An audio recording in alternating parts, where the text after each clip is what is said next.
Padre ჯაფარიძესა და მამუკა ხაზარაძესთან ერთად პროკურატურამ სისხლის სამართლებრივი პროცესი კიდევ 6 ოპოზიციონერი პოლიტიკოსის წინააღმდეგ დაიწყო. აღკვეთის სახით პატიმრობას პროკურატურა არც რუსთავის იზოლატორსა და ვივამედში მოთავსებული სხვა ბრალდებულებისთვის ითხოვს.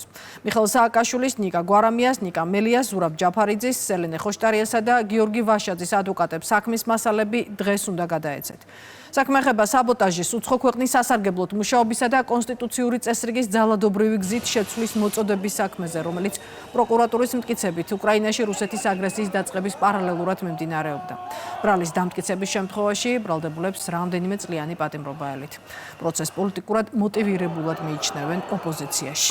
ჩვენს უყალა ველოდებოდით ეხლა ამ წუთას, რომ ქართული ოცნება წარმოგვიდგენდა მათ, ასე ვთქვათ, წევრებს, რომლებიც კორუფციაში არიან მხილებულნი და კორუფციასთან, ასე ვთქვათ, ბრძოლის ეგიდით ვინმეს დააკავებდნენ, მაგრამ სამწუხაროდ ესე არ ხდება. ეხლა ძალიან არ ველოდებოდი, ამას არ ველოდებოდი, როცა ლილუაშვილი სახლიდან, ღარიბაშვილის სახლიდან ამოაქვთ 40 მილიონი ოქროს ზოდები და ღარიბაშვილი დადის ჯიპებით გადაადგილდება და ლილუაშვილი ქუჩაში დადის და ღარიბაშვილიც და ამ ადამიანებს არ ეხებიან. ხო და არაფერში არის არც დამხობასთან არც რაღაც სამართლებრივ აღდგენასთან ჩვეული პოლიტიკური თამაშია. მე ზოგადად გონია რომ ეს თამაში მათ შორის რაღაცა პოლიტიკური ახალი მოთამაშეების შექმნას ემსახურება, რომ უფრო კონტროლირებადი იყოს აი ეს ამორჩეული, რომელიც რუსთაველს დადის, იმათ ხო ჭირდება წარმომადგენელი. არჩევნები მაინც იქნება. შემდეგ საპარლამენტო არჩევნებს როგორც უნდა დაინიშნოს, არავინ არ გამოტოვებს. არ არსებობს რომ გამოტოვოს. ოპოზიციას გულისხმობ? კი, რა თქმა უნდა. ის პოლიტიკური პარტიის ლიდერები, რომლებიც ახლა ჩამოთვალეს და კოალიციას ცვლილებისთვის 4-ვე ლიდერს ბრალი წაუყენეს, ეს ყველაფერი არის მოგონილი და ეს ჭირდებათ მხოლოდ და მხოლოდ ერთი მიზნისთვის, რომ იყოს პოლიტიკური დევნა, ის რომ არ იყოს ოპოზიციური პარტიები, ის რომ არ იყოს განსხვავებული აზრი. პროკურატურის ბოლო ყველა განცხადება უკავშირდებოდა შიდა კორუფციულ საკითხებს.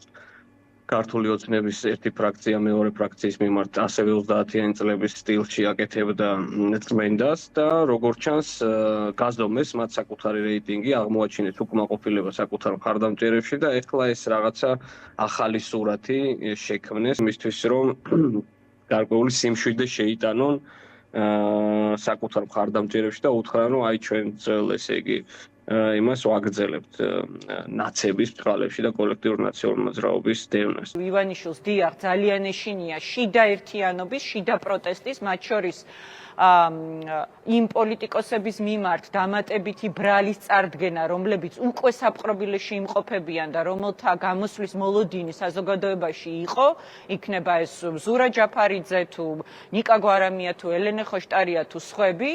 ეს არის ძალისხმევა რეჟიმის მხრიდან, რომ მათმა შესაძლო გამოსვლამ რაღაც ერთიანობის სინერგია და დინამიკა არ შექმნას.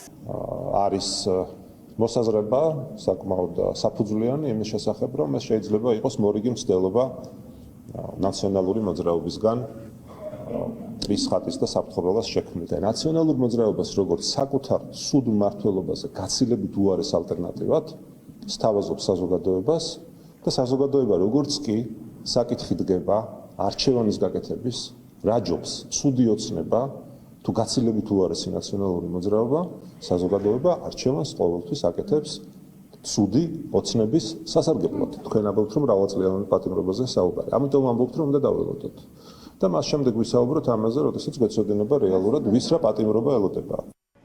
ჩვენ გუშინ მოვისმინეთ ევროკავშირის შეფასებები, შესაბამისად ძალიან რთული მდგომარეობა იქნება, როდესაც შეჩერდება უვიზო მიმოსვლა და აი ამ ყველაფრის გადაბრალებას შეეცდებიან, მე რაღაც ასე ვთქვათ, გადაბრალებას კი არ უბრალოდ გადაფარვას შეეცდებიან. ისინი თვლიან, რომ ამითი თამასას აწევენ და ერთის მხრივ ასე უპასუხებენ ჩვენ დასავლეთელ მეგობრებს ევროკავშირის პირველ ყოვლისა, სადაც შესვლის სურვილი აქვს საქართველოს მოსახლეობის აბსოლუტურ უმრავლესობას 80%-ზე მეტს და მეორე მხრივ შეეცდებიან დააშინონ ქართული საზოგადოება და პოლიტიკური პარტიები, იქნება ეს თუ არასამთავრობო ორგანიზაციები, ნებისმიერი აქტიური საზოგადოებრივი ჯგუფი თუ პიროვნება.